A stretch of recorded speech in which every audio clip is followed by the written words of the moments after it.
Nations are built on the idea that they are united, some through shared values, others language, and some because a foreign country really wants them to be. But most countries, and especially the older ones, are united because of a shared culture. Sure, there may be a few minority cultures within a country's borders, and they may even have a fair amount of representation.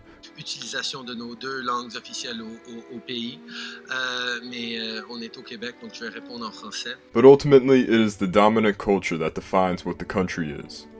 For nations that are authoritarian, allowing autonomy of a culture means losing control over your borders and your citizens. Therefore, these authoritarian regimes have pushed for assimilation of these cultures to various degrees of success, but there is always one factor that stands in the way of total assimilation of a people within a country, and that is geography. The jungles of Brazil do not allow for easy assimilation of the people within them, much like the tundras of Russia are the mountains of Afghanistan, even with the advent of modern technology. China too has these geographical regions, and has had varying degrees of success in dealing with them. Tibet may have the geographical advantage of the highest mountains in the world, but ultimately it was their spiritual teachings of Buddhism, which was attractive to the countercultural youth of the 60s, that helped raise support for the autonomy of the Tibetans. And although Hong Kong is merely an island that could have easily been fully assimilated by the People's Republic, the fact that Hong Kong developed into a flourishing democracy during its rule by Great Britain has allowed it to keep its autonomy, with countless corporations relying on Hong Kong's strategic position and current ease of business to survive.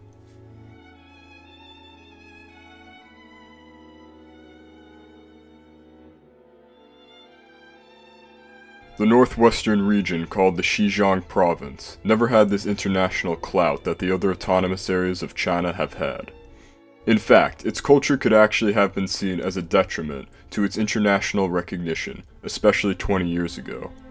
The people of China's autonomous area of Xinjiang are Uyghurs, and Uyghurs happen to be a Muslim culture. By the time the Chinese government began their crackdown on the Uyghurs, the world was not in a state to welcome Islamic separatists, and Tibet and Hong Kong had already taken up most of the limelight. The only state that had ever supported an independent Uyghur state had been Russia, but only briefly, and this lost appeal after China became communist, and today's Russia has little interest in picking a fight with China now.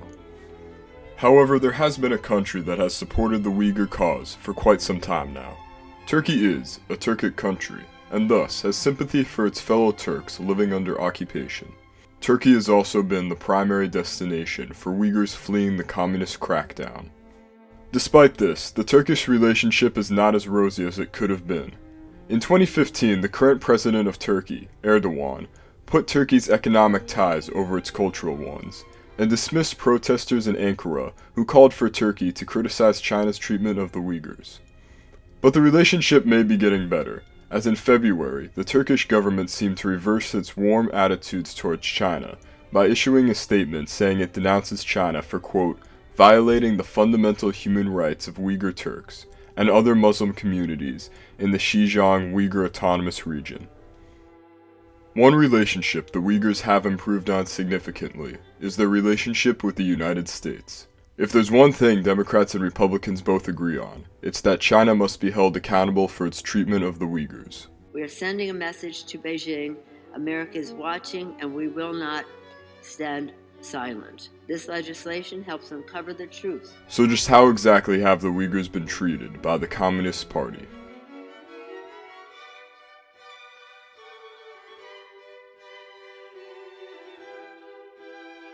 Well, ever since the People's Republic was founded, the Uyghurs have found themselves forcibly part of China. Many Uyghurs protested this forcible annexation, but like many who resisted Mao, they were never heard from after they voiced their opinions. The Uyghurs were never specifically discriminated against, until a certain nationalist leader came into power. It started with increased surveillance of the Xinjiang province, and later laws prohibiting Islamic customs. This is definitely an example of brutal authoritarianism, but it was still the way China treated other forms of dissent, and was no different than China's treatment of Christians or Buddhists at the time. But soon, China's treatment of the Uyghurs would turn into something far worse.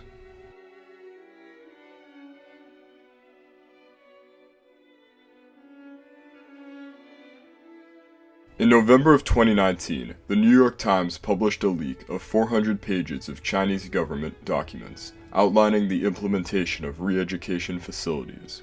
Satellite footage and Uyghur detainees would later affirm that the Chinese government was indeed involved in an ethnic erasure of the Uyghurs. What do I mean by an ethnic erasure? Well, the Uyghur people are not being genocided outright, but their culture is being suppressed to the point that they might as well be being killed off. These re-education centers are meant to erase the people of Xijiang's Turkic and Muslim identity, and replace it with one that is loyal to the state. But that is not all the Chinese government is doing. China is making sure the Uyghur identity dies off by administering abortions and forced sterilization on Uyghur women, all done in the hopes of having fully incorporated Xinjiang into China. But why is this region so crucial to integrate in the first place?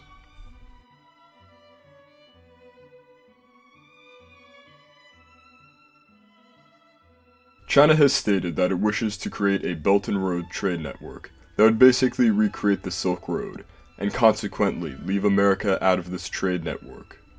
Now there is one problem. The area that will be the gateway to this Neo-Silk Road is populated by essentially domestic foreigners. So China must get rid of these non-Chinese, so that the only people that benefit from this Neo-Silk Road are the loyal Han Chinese. The Xijiang province also happens to be extremely rich in natural resources, such as oil and coal, so China is not about to let this place gain any autonomy. All those resources must go to fueling the state. So what does the future of the Uyghurs look like?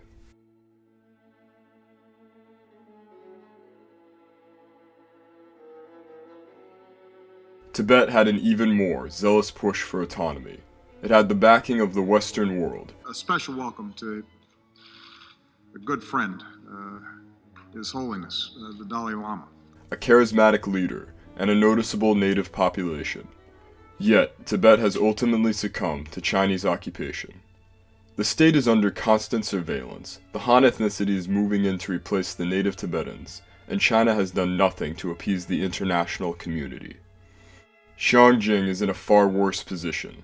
In many ways, it is already too late, as the forced re-education, abortions, sterilizations, and Han immigration has already done massive damage to the native Uyghurs. And even though the international community has spoken up, there is very little it can do. In many ways, it is actually supporting the Chinese government, although indirectly. It is no secret that most of the products you find in the United States were made by people in China.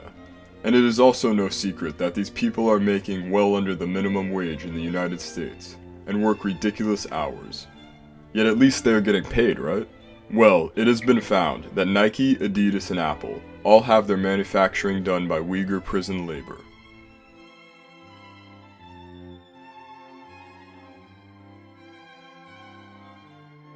We are in a Cold War with China, but unlike the old Cold War of the 20th century, our enemy is deeply woven into our economy. This does mean that the threat of nuclear, or even proxy war, is highly unlikely, but it also means that China has far greater means of hitting the US where it hurts. And even if the US puts up a fight against China's treatment of the Uyghurs, the rest of the world may not be so keen in joining us. China has much of the world in its economic sphere, and thus these countries will not want to risk economic collapse should China stop trading with them. I wish I could give you guys a link to some charity, or to tell your government official to put pressure on China, or to stop buying Chinese products, but the truth is the Chinese government does not care, and that the future of the Uyghurs looks increasingly grim.